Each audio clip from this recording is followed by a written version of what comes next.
Gravando. Bom, pessoal, a gente vai começar um tema novo, essa aula, tá? Que é sobre sociologia da religião, tá? Eu vou explicar algumas coisas relacionadas à religião para vocês, mas são coisas um pouco básicas, tá? E assim, eu até falei isso com o pessoal da outra turma, que a gente teve aula antes, que esse é um dos assuntos que me dá mais dor de cabeça como professor, e um dos assuntos que eu mais gosto, sociologia da religião. Por quê? Porque você mexe muito com a fé das pessoas. Tá? Por mais que vocês sejam jovens, né, algumas vezes alguns são bem conservadores, né, e isso pode ser um pouco chato, para dizer o mínimo. Bom, a religião, ela é um aspecto da sociedade, tá? A gente até costuma dizer, se a gente for pegar os sociólogos mais antigos, eles vão falar que a sociedade está em cima de pilares. Tá? E esses pilares a gente chama de instituições. E aí esses 3 pilares mais importantes, aqueles que sustentam a sociedade seria a religião, a família e a educação. Elas seriam bases, tá? Beleza? Então essas 3 aí são fundamentais, elas são fundamentos. Então, por exemplo, desde que a sociedade ela foi fundamentada em cima essas 3 instituições: religião, família e educação. Quando a gente parte desse pressuposto, a gente pode chegar à conclusão que a religião ela é um produto social. Então, ela só existe entre os seres humanos e os seres humanos vivem em sociedade, tá? Então, isso é um produto social. Quando a gente para para pensar dessa forma, a gente tem que entender que, de uma forma racional, o que surgiu primeiro foi a sociedade. E depois surgiu a religião como uma forma de tentar explicar essa sociedade, certo? Todas as religiões são baseadas em dogmas. O que vem ser isso, né, Rocha, né, Silva? Vamos lá. Esses Gabriéis estão me dando dor de cabeça esse ano. Volta, Rocha. Tá contando o tempo. Então, o que vem a ser ah, esses dogmas, né? Então, as regras que nós seguimos na religião são dogmas. Dogmas são tradições e rituais que acontecem em todas as religiões. Se elas são tradições, quer dizer que elas já acontecem há séculos ou, dependendo da religião, há milênios. E se elas são ritos, são coisas que a gente repete quando nós estamos dentro de um ambiente religioso. Então, por exemplo, uma coisa que eu lembro como se fosse agora, tinha uns 10, 11 anos, eu andava muito de boné. Muito, muito. Não tirava o boné da cabeça. Que nem um adolescente, hoje em dia, muitos aí não tiram o boné da cabeça. O Rocha é um que dificilmente ele tira o boné. Só quando corta o cabelo, ele dá uma tirada em 2 dias, quando ele vê que tá grande, já coloca de novo, né? Ah, e eu fui na casa de uma tia-avó, nossa, que da família, e eu cheguei na casa dela, entrei na casa dela de boné. Ela me deu um peteleco, assim, plaf, na orelha. Tia Glória. Pá, ela não pode entrar em nenhum lugar fechado de boné, né? É uma tradição.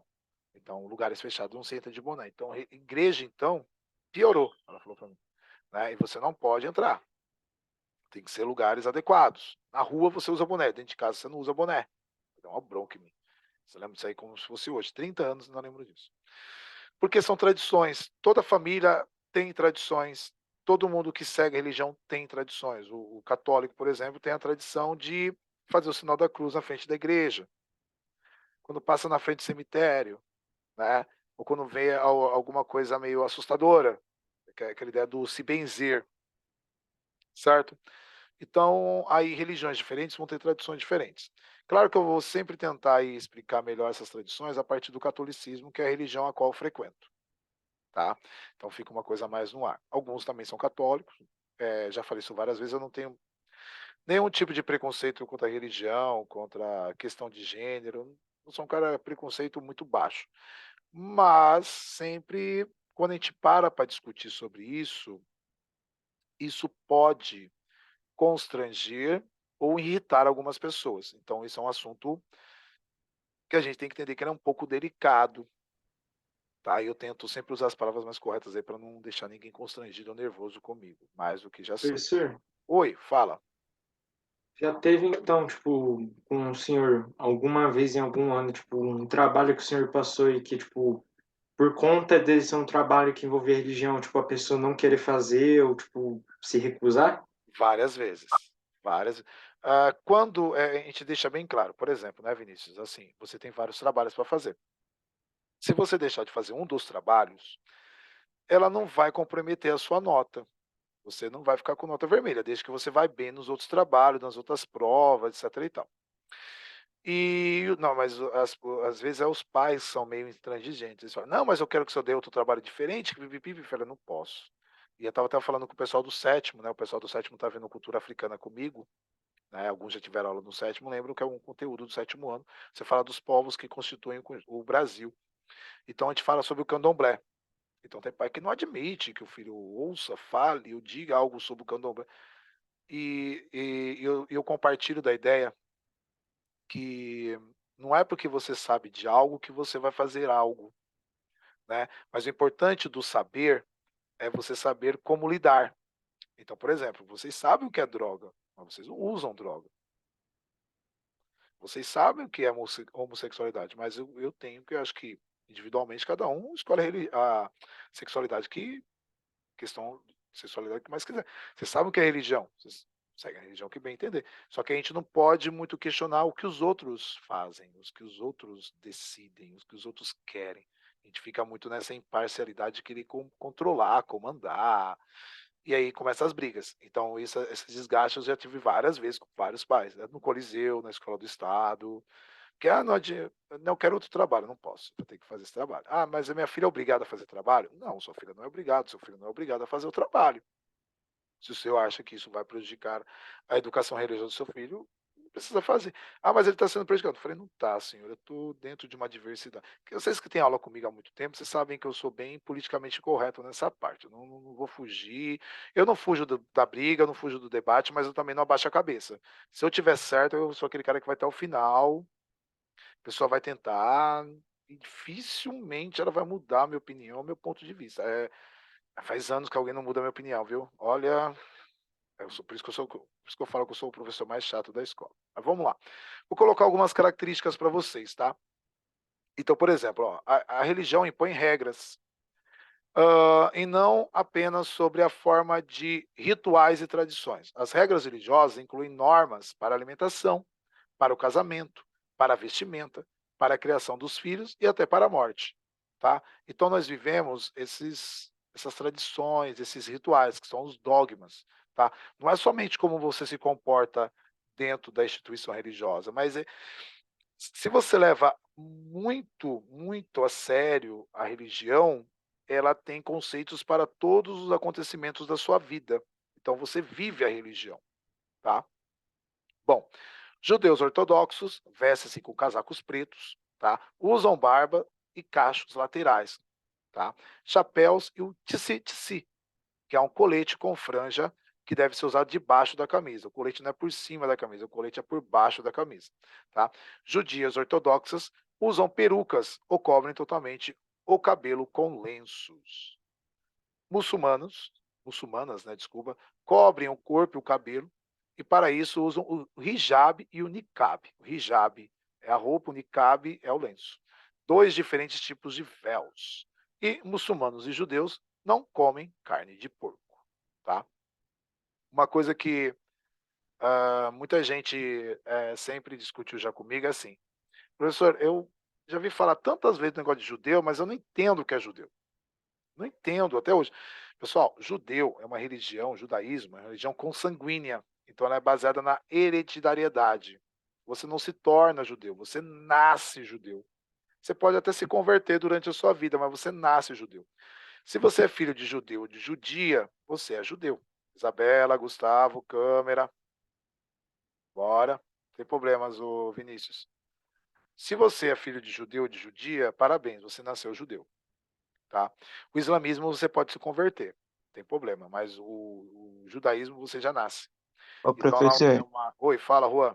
nesse caso, tipo, a pessoa, depois de crescer, não querer ser mais judeu, ela deixa de ser judeu ou continua sendo Não, judeu? ela não deixa de ser judeu, ela continua sendo judaica. É isso que é legal. Então, hoje em dia, a gente tem os conservadores. como eu mostrei a foto para vocês, e tem os liberais também, aqueles que não seguem a tradição. Mas é muito comum, uma coisa que é praticamente obrigatória entre os judeus. Então, só os homens passam por isso, tá? Esse ritual as mulheres não passam. Quando a criança nasce, se for um menino, e dentro de 7 dias ela tem que ser apresentada à sinagoga, e na sinagoga ele passa pelo que nós chamamos de circuncisão. A circuncisão é uma cicatriz que é feita no órgão genital masculino. É um corte lateral, tá? Como a criança é muito novinha, ela não vai ficar com lembranças daquilo, mas vai ficar uma cicatriz. Então isso é chamado de circuncisão, como se fosse a marca de Deus, tá? Porque dentro da tradição judaica, Deus é um homem, né? Então se você falar que Deus não tem sexo ou Deus é uma mulher, isso é uma blasfêmia para os judeus, né? E eles são monoteístas, então só existe um Deus, Deus, Deus, acabou. Então eles acham que o homem é aquele que carrega consigo a tradição, tá? As mulheres, elas não são circuncisadas, tá? Só os homens, tá? Então as mulheres não passam motivo de marcação. Vou dar um exemplo de um homem no Brasil muito famoso que é judeu, Luciano Huck, é judeu, tá? Ele conhece outras religiões e tudo, é um apresentador, então tem que ser simpático, mas ele é judeu. A Angélica, que é casada com ele há mais de 20 anos, não é judaica, não é judia, mas os filhos dele a gente pode considerar como judeus. Entendeu? Então, os 3 filhos que eles têm, eles podem seguir a tradição normalmente, mesmo o pai deles não sendo um praticante contínuo, né, diário, etc e tal, expressando isso, mas ele é judeu, tá? E aí várias pessoas, vocês foram procurar no Brasil, algumas bem famosas, atores, apresentadores, são judeus, tá? E aí a gente, muitas vezes, isso passa desapercebido, certo? E eles têm que seguir a tradição, tá? No Brasil, o judaísmo existe desde o século XVII, que é uma das religiões mais antigas, junto com o catolicismo, são as mais antigas. Beleza? O que mais eu posso falar para vocês sobre o judaísmo? Então, por exemplo, os filhos de judeus se tornam judeus, já nascem judeus. E as pessoas não entendem muito isso, porque acham que tem que ter uma conversão. Não, você nasce. Então, por exemplo, até eu falei esses outros dias, né? Na Alemanha nazista, então você fala assim, os nazistas mataram os judeus. Se você for parar para pensar, os alemães mataram os alemães. Eles perseguiram os próprios alemães, porque esses alemães eram judeus, ou de descendência judaica. Para o nazismo, você tinha que ter pelo menos 3 gerações, 4 gerações, para não ser considerado como judeu nascido na Alemanha. Então, 4 gerações. 4 gerações. Então, seu tataravô, seu bisavô, seu avô, seu pai, tinham que ser alemães. Tá? Se um desses 4 não fosse alemão, você era considerado judeu. Olha que louco. Tá? E aí você podia ser preso, você podia ir para campos de concentração, etc e tal, tá? Por quê? Porque aí depois os fatores históricos a gente estuda melhor nas aulas de história, tá? Mas é só para esclarecer para vocês. Então, todo mundo acha que quando a gente fala muito da Alemanha nazista, é como se existissem 2 povos, o alemão e o judeu. Não, era um povo só. Só que o judeu é um religioso. O outro alemão era de outras religiões. Professor, Oi. você diria que, tipo, se os alemães, entre aspas, não tivessem caçado os judeus, eles teriam mais chance de ter ganhado a guerra? Não, não. Por que houve essa busca contínua por judeus? Não era uma questão religiosa, era uma questão política.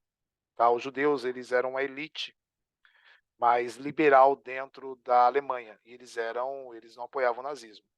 Então, quando o Hitler ascende, né, quando ele fica famoso, ele vai enumerando várias pessoas que são culpadas dos problemas da Alemanha, e entre eles coloca o judeu. E fala que o alemão, a culpa da Alemanha ter perdido a Primeira Guerra é porque foi um povo que se miscigenou. Então, ele é contra a miscigenação. Só que lá na Europa, não é a miscigenação com o africano, não é a miscigenação com o latino, ele viu primeiro a miscigenação com os judeus. Então, tinha que ser eliminado essa raça para que o sangue alemão puro pudesse prevalecer. Tá? Então, os alemães começaram a caçar os judeus. Só que os judeus eram podres de rico. E eles confiscaram as riquezas dos judeus e fizeram o quê com a riqueza dos judeus? Colocaram na máquina de guerra, construindo máquinas. Então, os judeus financiou a guerra, é isso? Os judeus não iam para a guerra, eles financiaram a guerra indiretamente. Tá? Professor Renato, quem é mais antigo aí, nono ano, ele passou a lista de Schindler. A lista de Schindler explica isso bem, de uma forma bem legal. Tá? Depois eu posso até prestar um livro, quem gosta situação, que tem um livro chamado A Revolução Alemã, que é muito boa, que explica isso de cabo a rabo. Tá, mas vamos voltar lá? Ahn, é, Bom, budistas são geralmente vegetarianos. Bom, para quem não sabe, budistas, eles sigam a tradição do Siddhartha Gautama, que era um príncipe indiano, né, que ele renuncia a todas as riquezas para viver uma vida como que a gente pode dizer, de meditação, de entrega, tá? Uma coisa que os brasileiros não sabem muito é que existem dois tipos de budismo. Tem um budismo mais tradicional e tem um budismo shintoísta. No Japão, na China, na Coreia do Sul, né, partes da Índia, eles são shintoístas, né, que são mais de boa. Aí se a gente for para o sul da Ásia, Tailândia, Sri Lanka, que mais ali? Indonésia, Vietnã, vocês vão achar os budistas mais tradicionais, tá? E é muito legal porque no budismo, a tradição do budismo, eles aceitam até artes marciais como uma forma de você cuidar do seu corpo. Você tem que cuidar do seu corpo e da sua alma, né? Então eles têm uma tradição tudo muito. E aí eles sabem que carne faz mal para o organismo. Então a maioria deles são o quê? Vegetarianos. Tá? Então, um costume, é uma tradição, beleza? Por isso que eles são vegetarianos, porque segundo a tradição budista, você tem que cuidar do seu corpo e da sua alma. E se a carne faz mal para o corpo, você deve não comer a carne, tá? Então, aí você elimine isso do seu cardápio. Então, por exemplo, será que alguns aí teriam coragem de ser budistas e virar vegetarianos? Olha que louco. Eu gostaria de ser budista. O budismo tem umas coisas bem legais. Tá? Não vou mentir, não. Acho que é a parte da carne que é a mais difícil aí de a gente negar. Bom, o batismo, quando criança ou já adulto, é visto como um sacramento ou salvação pelos cristãos. Tá? Então, todos os cristãos, tecnicamente, principalmente os católicos, né? Os católicos eles têm que se batizar 2 vezes. Tá? 2 vezes. O primeiro batismo acontece quando você é bebezinho, criança, você não tem consciência. Né? Esse batismo é como se a família estivesse lhe apresentando ao templo de Deus, isso é uma tradição judaica, lembrando vocês que o cristianismo descende do judaísmo. E depois de adulto, você passa como se fosse por um segundo batismo, né? Que no catolicismo nós chamamos de crisma, tá? E aí você já tem consciência, e ela marca mais ou menos a passagem da fase criança para a fase adulta, não teria uma fase adolescente. Então, os cristãos católicos, isso acontece entre os 13 e 15 anos de idade, quando você tem consciência que você deseja continuar na religião. Então, você faz novos votos, tá? Então, aí você passa para a vida adulta dentro da religião. Então, você pode, por exemplo, ser catequista. Até quem segue a religião e sabe, católico, sabe o que eu estou dizendo. Tá? Então, alguns já estão crismados, né? Ano passado, ano retrasado, etc. E tal. Certo? Aí já quem é protestante, né, evangélico, muitas vezes quando você se converte, você tem que se batizar. Só que isso não é uma regra, tá, pessoal? Por exemplo, tem muitas igrejas evangélicas que se você já ter sido batizado no catolicismo, você não precisa batizar de novo, você continua sendo cristão. Você só mudou de igreja, vamos dizer assim, mas não mudou de religião como um todo. Tá? Mas algumas fazem questão, tem aquele ritual, tem o batismo, não tem nada contra, tá? Acho que é uma forma de você demonstrar a sua devoção, tá? A sua dedicação, sua fé, tá? Mas é só uma explanação aqui para a gente ficar mais ciente. O Youssef, seus parentes são qual religião? Sua Depende. descendência turca? Por parte de pai é muçulmano, não, e por parte de mãe é budista. Aí, da hora. Mas aí eles são muçulmanos, como fala, esqueci o nome agora? Tem dois tipos, né? Esqueci o nome agora. Nossa, me fugiu da cabeça. Que é o xiita e coraixita, né? Aí seu pai deve ser mais liberal, então ele deve ser coraixita, né? Que é mais de boa. Aquele que segue as tradições, mas não tem aquelas coisas meio do extremismo, né? Mais liberal. Porque os xiitas têm que casar entre eles, né? Os coraixitas já podem casar com pessoas de religiões diferentes, etc. E tal. Né? Então aí nós temos uma percepção também, tá? Todo mundo sabe que o Youssef tem uma descendência é, do Oriente Médio, né? Eu sempre confundo turco, sírio, né? Ele fica bravo comigo, tá? Não, ser ateu, Vinícius, é você acreditar que você não precisa seguir religião nenhuma, tá? Eu ia falar um pouquinho sobre isso no final. Mas eu posso falar agora, não tenho problema nenhum em falar sobre isso. É muito comum, principalmente quem estuda a área de humanas, tá? Geógrafos, historiadores, sociólogos, filósofos, principalmente filósofos, não seguirem religião nenhuma, serem ateus. Ateus é quando você não segue religiões confirmadamente, tá? Você conhece que é religião, mas você não segue. Então é uma religião? Não, não é uma religião. Tá? É um grupo de pessoas que decidiram não seguir religião. Claro que de forma consciente. Não vou mentir para vocês que entre os historiadores, né, eu sou um historiador também, sociólogo, geógrafo, você ser religioso, eu sou católico, você é meio que uma aberração. Porque o pessoal tira você como meio que, pô, você não está seguindo as nossas tradições, tá ligado? Você tinha que ser ateu. Eu acho nada a ver, tá? Eu acho nada a ver. E eu não vou mentir, igual eu falei para outra turma também, que às vezes eu entro muito em conflito existencial, porque eu tento ser um cara muito racional. Só que quando a gente fala de religião, a gente entra muito no irracional, a gente entra no sentimental. Isso é muito difícil de você, não é você entender, mas você expressar, né? Então eu até falo para o por muito mais racional que você, mas por exemplo, se eu tenho um ente querido meu que está doente, que está ali passando por uma situação muito complicada, eu vou rezar, mesmo sabendo que a religião é uma construção social. Tá? Então eu entro em conflito, a gente entra em conflito. Na hora do desespero, todo mundo se apega a um Deus, né? Essa é uma frase muito antiga, tá? E isso acaba influenciando e acaba predeterminando nossas situações, a nossa vida. Então, a gente não pode falar que a religião não influencia a sociedade. Ela influencia e muito. Nossa, se a gente for ver as atrocidades que aconteceram ao longo da história, que foram cometidas com o pano de fundo, a religião.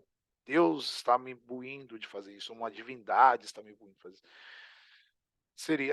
Seria bem diferente as situações. Por isso que é muito comum filósofos, sociólogos, geógrafos, historiadores serem ateus, porque eles sabem todas as atrocidades ao longo da história que basicamente uma religião já possa ter feito, tá? Então eles têm esse senso crítico.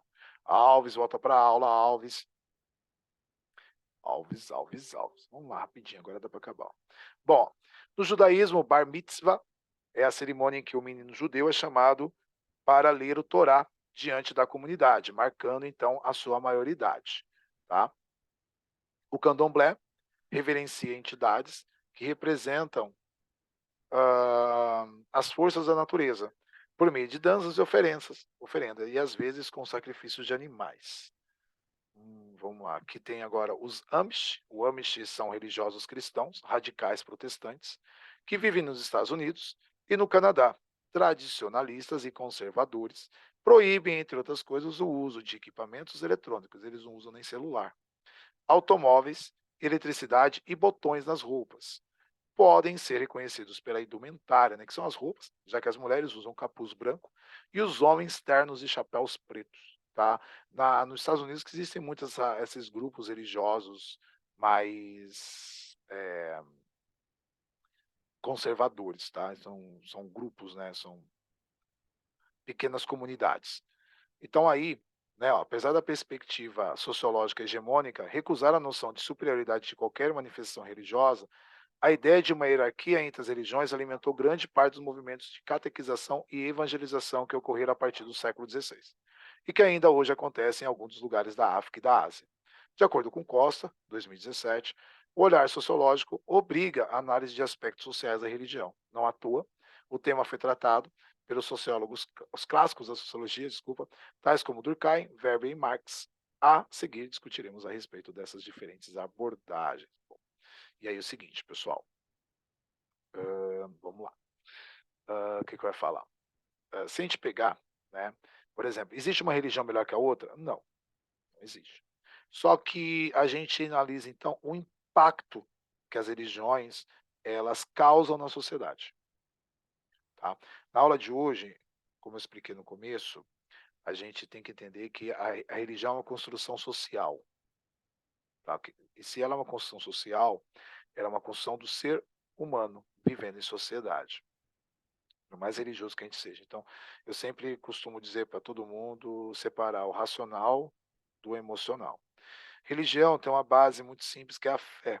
Fé é um sentimento, então ela não pode ser tocada, ela não pode ser vista, ela só pode ser sentida, por isso que ela é chamada de sentimento, ok? E a partir da situação, a gente não pode, por exemplo, avaliar quem é mais dedicado ou não à religião, tá? Então ela é uma coisa muito abstrata dentro de alguns conceitos, dentro de algumas ideias, beleza? Então a gente fica muito no campo do abstrato, mas ela influencia a sociedade de uma forma veemente. Isso já está constatado ao longo da história, beleza? Na próxima aula, então a gente vai ver sobre o Marx, o Durkheim e o Weber falando sobre religião, ok? Beleza? Bom, vou encerrar por aqui a gravação, tá? Então a gente já volta a isso para a gente fazer chamada.